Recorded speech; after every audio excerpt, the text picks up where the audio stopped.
আসসালামু আলাইকুম everyone, welcome back to my channel. আজকে আপনাদের সাথে একটা সহজ পিঠার রেসিপি শেয়ার করব। এরকম পিঠা কিন্তু আমি আরও একবার শেয়ার করেছি, তো আজকে অন্য একটা ডিজাইনে শেয়ার করব।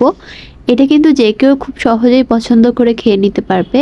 তো প্রথমে আমি চুলায় একটা প্যান বসিয়ে নিচ্ছি, আর এখন এখানের মধ্যে দিয়ে দিচ্ছি 1 টেবিল চামচ পরিমাণে সয়াবিন তেল, আর দিয়ে দিচ্ছি একটা পেঁয়াজ কুচি। এখন পেঁয়াজটা একটু নরম হয়ে আসলে দিয়ে দিচ্ছি 1 চা চামচ জিরার গুঁড়া, 1/2 চা চামচ হলুদের গুঁড়া, 1 চা চামচ ধনিয়ার গুঁড়া, 1/2 চা চামচ মরিচের গুঁড়া, আর দিয়ে দিচ্ছি 1 চা চামচ পরিমাণে গরম মশলার গুঁড়া। এখন দিয়ে দিব স্বাদ অনুযায়ী কিছুটা লবণ। তো এখন মশলাগুলোকে একটু ভালো মতো মিশিয়ে নিতে হবে।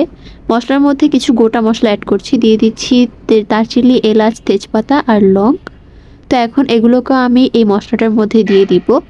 এটাকে একটু মিশিয়ে এখানের মধ্যে আমি প্রায় 1/2 কাপের মতো পানি দিয়ে দিয়েছি। পানিটা দিয়ে এখন এটাকে একটু কষিয়ে নিব।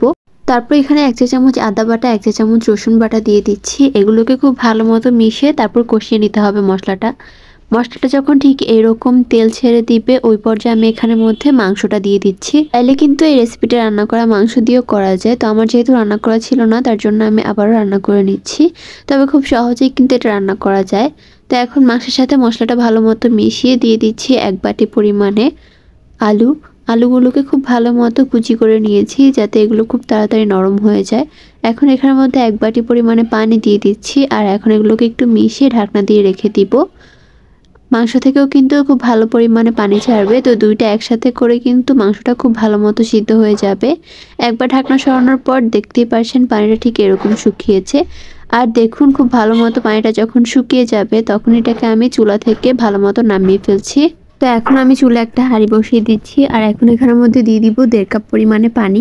পানিটা যখন একটু ফুটতে শুরু করবে, দিয়ে দিচ্ছি স্বাদ অনুযায়ী কিছুটা লবণ।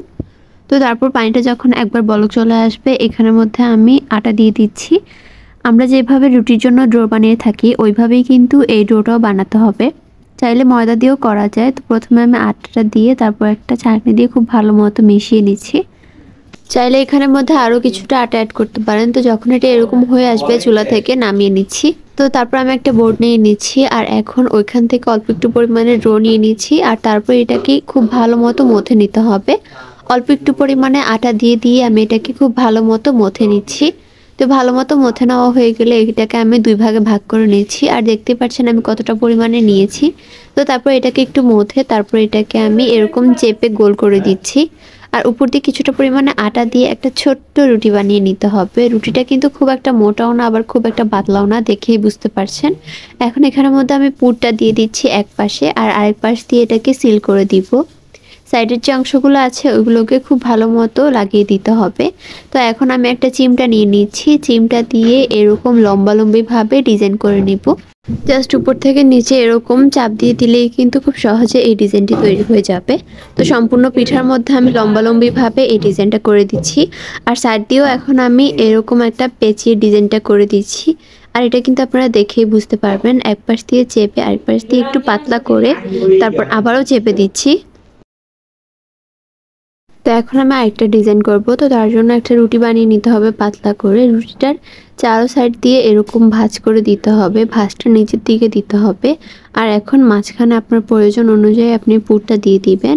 চাইলে কম বেশি করে দেওয়া যেতে পারে পুরটা। তো এখন সবগুলো এক সাইড থেকে এনে মাঝখানে এগুলোকে আমি সিল করে দিব। আর এখন সাইডের যে ফাঁকা অংশগুলো আছে ওইগুলোকেও একটু চেপে দিলেই কিন্তু ডিজাইনটা খুব সহজেই তৈরি হয়ে যাবে। তো এখন এগুলোকে ভেজে নিব। ভাজার জন্য চুলা একটা প্যান বসিয়ে ডুবো তেল দিয়ে দিচ্ছি। তেলটা হালকা গরম হয়ে আসলে একটা একটা করে পিঠা দিয়ে দিব। পিঠাগুলো দিয়ে কিন্তু 2 থেকে 3 মিনিট একটু অপেক্ষা করতে হবে। তারপর যখন এগুলো নিচে দিয়ে লাল হয়ে আসবে, তারপর উল্টিয়ে দিব। আর এই পিঠাগুলো কিন্তু মিডিয়াম লো আছে ভাজলেই খুব সুন্দর ক্রিস্পি হয়। তো দেখুন এগুলোকে উল্টিয়ে দিচ্ছি, খুব সুন্দর কালার কিন্তু চলে আসছে আস্তে আস্তে এগুলোর মধ্যে। এরকম যখন ব্রাউন কালার চলে আসবে, তারপরে আমি তেলটা ছেঁকে খুব ভালো মতো উঠিয়ে ফেলছি এগুলোকে। তো এখন এগুলোকে সার্ভ করে খেয়ে নেওয়ার পালা।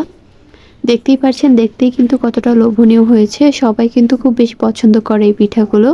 আপনারা চাইলে কিন্তু বাসায় খুব সহজে এটা তৈরি করতে পারেন। আল্লাহ হাফেজ।